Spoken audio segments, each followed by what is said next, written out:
ഇന്ന് തന്നെ ഡൗൺലോഡ് ചെയ്യൂ. കാണൂ നിങ്ങളുടെ ഫേവറേറ്റ് ഷോസ്. നാളെയാ നമ്മളെ വീട്ടിലേക്കുള്ള കയറി താമസം വെച്ചേക്കുന്നതേ.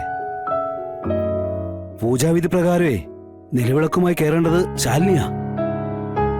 എന്നാലേ ആ വീട്ടിൽ ഇതിലുള്ള ദോഷങ്ങളൊക്കെ മാറത്തുള്ളൂ. ഇല്ലെങ്കിൽ ഇനിയുള്ള കാലവും കണ്ണീര് തന്നെ ആയിരിക്കും ഫലം. എന്റെ അച്ഛ കാര്യങ്ങളൊക്കെ ശാലിനിക്ക് അറിയാവുന്നല്ലേ, ചിലപ്പോ വരെയായിരിക്കും. എന്തുകൂടാ നിനക്കൊരു ഉറപ്പില്ലാതെ ഇങ്ങനെ പറയുന്നേ? അറിയാലോ ഭാമേ, ആ ഒരൊറ്റ ഉറപ്പിലായിരിക്കുന്നേ. എല്ലാം ശാലിനി വരുന്നുള്ള പ്രതീക്ഷയിലാ ഒരുക്കിയിരിക്കുന്നേ. എടാ ഇനിയോള് വരാനിരിക്കൂ. അച്ഛൻ ഞാൻ കാര്യങ്ങളൊക്കെ ചോദിച്ചതാ, പക്ഷെ എന്തൊക്കെയോ പരിപാടികളുണ്ട് നാളെ.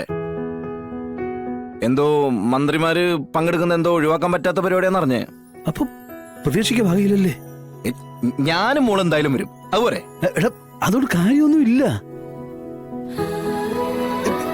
ലക്ഷ്മി ദേവിക്ക് തുല്യമായിട്ടും വീടിന്റെ മരുമകള് കയറണമെന്നാ ജോലിസ്ഥിതി പറഞ്ഞേക്കുന്നേ.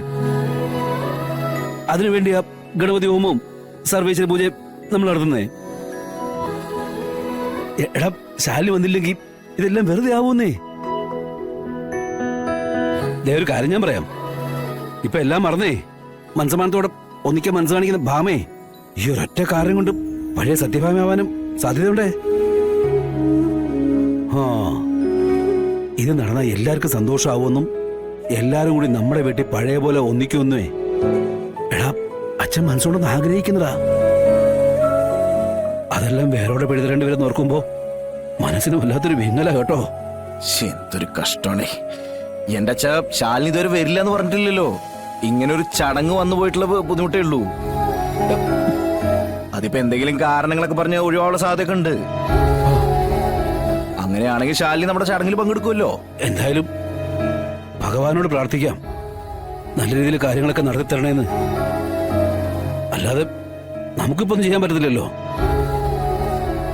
ഇനി എന്താ വരുന്നത് വെച്ചാ അതുപോലൊക്കെ വരട്ടെ, അല്ലാതെ എന്ത് ചെയ്യാനാ? ശരി മക്കളെ, നീ കിടന്നു. ഇനി ഞാനിപ്പോ രാവിലെ വിളിക്കാം കേട്ടോ. ആ ശരിടാ.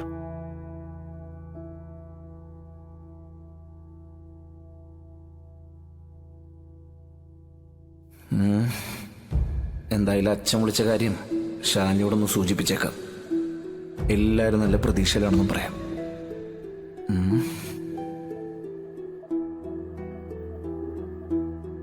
എന്റെ കാര്യങ്ങൾ ഞാൻ പറഞ്ഞു കഴിഞ്ഞു.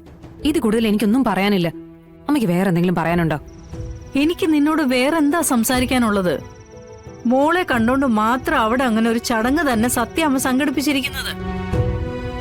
ഇത്രയും നന്നായി ഒരു പരിപാടി നടത്തുമ്പോ അതും മോളെ സ്വീകരിക്കാൻ വേണ്ടി വീടും വീട്ടുകാരും ഒക്കെ തയ്യാറാവുമ്പോഴേ നീ ചെല്ലാതിരിക്കുന്നത് ശരിയായ രീതിയല്ല കേട്ടോ.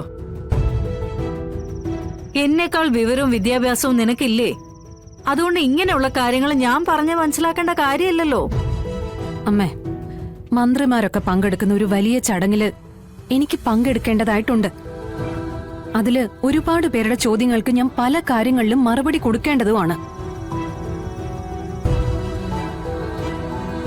ഞാനൊരു ജില്ലയുടെ ഭരണം നടത്തുന്നവളാ. എന്റെ സമയത്തിന് വിലയുണ്ട്.